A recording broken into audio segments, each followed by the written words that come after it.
প্রিয় শিক্ষার্থীরা, আজকের এই ক্লাসে আমি 2.1-এর 10 নম্বর অঙ্কটা সমাধান করব। তো এই 10 নম্বর অঙ্কটা এর আগে আমরা যে 8 নম্বর অঙ্ক করছি, ঠিক এই 8 নম্বরের নিয়মে। কেমন? যারা 8 নম্বর করেছো, দেখেছো, যারা 8 নম্বর পারবে তারা অবশ্যই এই 10 নম্বর সমাধানটা করতে পারবে। জাস্ট এখানে ধারাটা একটু পরিবর্তন হয়েছে মাত্র। তো এখন আমরা কথা না বাড়িয়ে শুরু করা যাক। তো প্রথমে আমরা প্রশ্নটা করে নিই। শতকরা বার্ষিক যে হারে কোনো মূলধন 6 বছরে মুনাফা মূলধনে দ্বিগুণ হয়, কমা পর্যন্ত আমরা একটা অংশ দেখতে পাচ্ছি। সেই হারে কত টাকা? সেই হারে মানে এখান থেকে আমাদের প্রথম অংশ থেকে একটা হার আনতে হবে। সেই হারে কত টাকা 4 বছরে মুনাফা মূলধনে 2050 টাকা হবে। এটা আমাদের দ্বিতীয় অংশ। কেমন? তাহলে আমরা প্রথম অংশের একটা কাজ আছে, সেখান থেকে আমরা যে মানটা পাবো সে হারটা বের করে ওখান থেকে আমরা মুনাফা মূলধন বের করে এই মুনাফা মূলধনের আলোকে আমরা কি করব? মূলধন বের করে ফেলবো। কেমন? আচ্ছা, ঠিক আছে। এখন আমরা শুরু করি। প্রথমে আমরা এখানে ধরি বা মনে করি। কেমন?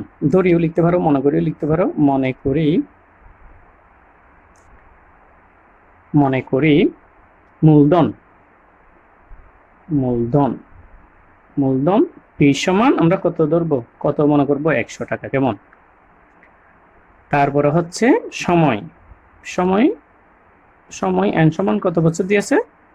6 বছর। কেমন? তারপর হচ্ছে মুনাফা মূলধনে কয় গুণ?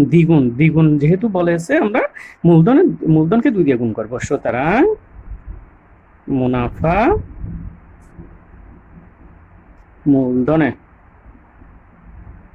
মূলধনে দ্বিগুণ এ সমান 100 ইন্টু 2 সমান কত হবে? 200 টাকা। কেমন? তাহলে আমরা এখন মুনাফা মূলধন কত পেলাম? 200 টাকা। সুতরাং আমরা এখান থেকে মুনাফা বের করে ফেলতে পারি। সুতরাং মুনাফা আয় সমান 200 বিয়োগ এই যেটা মুনাফা আসল আর কি, মুনাফা আসল বিয়োগ আসল 100। কেমন? আমি সূত্রটা লিখলাম না, এখানে মুনাফা আসল বিয়োগ আসল এত টাকা সমান কত হয়? 100 টাকা। এটা কি? এটা হচ্ছে আমার মুনাফা। তাহলে মুনাফা সময় মূলধন। এখন আমরা মুনাফার হার বের করে ফেলতে পারবো। সুতরাং আচ্ছা, আমরা জানি মুনাফার হার আর সমান কি জানি আমরা? আই ইন্টু 100, নিচে হবে পি ইন্টু এন ইন্টু কত? 100/1 পি ইন্টু এন বা পি এন। কেমন?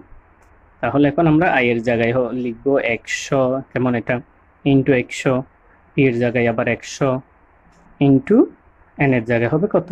6 ইন্টু 100/1। ব্যাস, এখন আমরা 100 চলে গেল। তারপর এখানে 2 দিয়ে যদি কাটি আমরা, এখানে 50 দুগুণ 100, এখানে 3 দুগুণ 6, কত হবে? 3/50। এটার জন্য আমরা কি লিখবো এখানে? পার্সেন্ট। এই যে মুনাফার হারটা আমরা পেয়ে গেলাম। এখন এই মুনাফার হারটা আমরা কি করব? সেই হারে বলছে না, এখন প্রথম পার্টের কাজ শেষ। এখন দ্বিতীয় কমার পরে দ্বিতীয় যে পার্ট আছে সেখানে বলছে সেই হারে, মানে এই হারে কত টাকা, মানে কত টাকা আমার মূলধন কত? 4 বছরের মুনাফা মূলধনে এত টাকা হবে, মানে আমি 4 বছর পরে মুনাফা মূলধনে এত টাকা পাবো, তখন আমার আসল কত হবে সেটা বের করতে বলছে। এখন আমরা এই 3/50%কে 4 বছরের মুনাফা মূলধনে নিয়ে যাব। কেমন? আচ্ছা, এখন আমরা লিখি। সুতরাং 100 টাকায় 1 বছর, এটা হচ্ছে 1 বছরের মুনাফা, 1 বছরের মুনাফা 3/50 টাকা। আবার 100 টাকায় আমার কত বছর আছে? 4 বছরে বের করতে হবে না? 4 বছরের মুনাফা বেশি হবে, তাহলে 3/50 গুণ কত? 4 সমান 3/4, 5 20। এটা হবে আমার 4 বছরের মুনাফা। তাহলে আমার আসল কত? 100 টাকা। তো এটার সাথে এটা যোগ করলে মুনাফা আসল কত আমরা বের করে নিই। একদম ইজি না? মুনাফা আসল বের করতে হবে, যেহেতু আমার মুনাফা আসল আছে, এখানেও মুনাফা আসল বের করে এখান থেকে আসলে গেলে আমরা অর্থাৎ মূলধনে গেলে আমরা মূলধনটা পেয়ে যাব। কেমন? সুতরাং মুনাফা মুনাফা মূলধন মূলধন সমান 100 যোগ 3/200 টাকা। এই যে এটা আমরা যোগ করে ফেলব। তাহলে 3 এদিকে হবে কত? 300 কে 300 যোগ 3 3 এর মধ্যে একবার 200 কে 200, তাহলে কত হয়?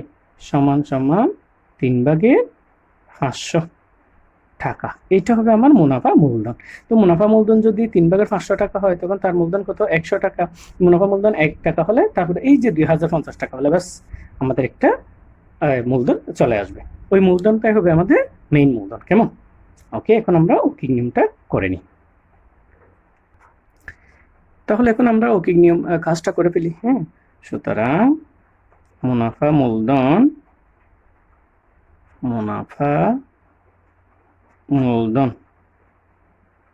কত? 3/500 টাকা হলে তখন মূলধন কত? এই 100 টাকা। কেমন? মুনাফা মূলধন একটা হলে কত? মূলধন 100 টাকা। মূলধন সমান 100 টাকা। কেমন? তাহলে মুনাফা মূলধন যদি এই কত? 2050 টাকা হয়, 2050 টাকা হয়, বেশি হবে। হ্যাঁ, তখন আমরা এটাকে নিচে দেব, এটা উল্টাই যাবে, 500 যাবে নিচে, তারপরে বাকিগুলো 100 উপরে, 3 উপরে, তারপরে এই 2050 টাকা উপরে। যেহেতু বেশি, তখন আমাদের গুণ করতে হবে, গুণ করলে উপরে চলে যাবে। তাহলে এই 100 500-এর মধ্যে কয়বার? 5 বার। আবার এই 5 2050-এর মধ্যে কয়বার যায়? 20-এর মধ্যে যায় 4 5-এ 20, তারপর 5-এর মধ্যে 1, এদিকে 0, অর্থাৎ 410 বার। 5 যাবে 2050-এর মধ্যে কয়বার? 410 বার। এখন আমরা যদি এটা গুণ করে ফেলি 3 দিয়ে, 410-কে 3 4-এ 12, 3 10-এ 30, মানে 1230 টাকা। এটাই হবে আমাদের মেইন মূলধন। তাহলে এই 1230 টাকা যদি আমরা 4 বছর রাখি, তাহলে আমাকে কত টাকা দেবে? 2050 টাকা দেবে। অর্থাৎ মুনাফা মূলধনে আমাকে 2050 টাকা দেবে। তাহলে এখন আমাদের উত্তর বের হয়ে গেছে। সুতরাং মূলধন 1230 টাকা। একদম ইজি, তাই না? যারা 8 নাম্বার, এর আগে 8 নাম্বার করেছো, দেখেছো, তারা অবশ্যই এই 10 নাম্বার অঙ্কটা ইজিলি পারবে। আমি আশা করব তোমরা সবাই এগুলো বারবার প্র্যাকটিস করবে, আমার ক্লাসগুলো দেখবে। আমি এই বন্ধের সময় তোমাদের সাথেই থাকবো। হ্যাঁ, তো তোমরা আমাকে অনুসরণ করবে, আমি এই আশাটুকুই রাখবো। তো আজকে আমি আমার এই ক্লাসটা শেষ করছি। সবাই ভালো থাকবে, সুস্থ থাকবে। আল্লাহ হাফেজ।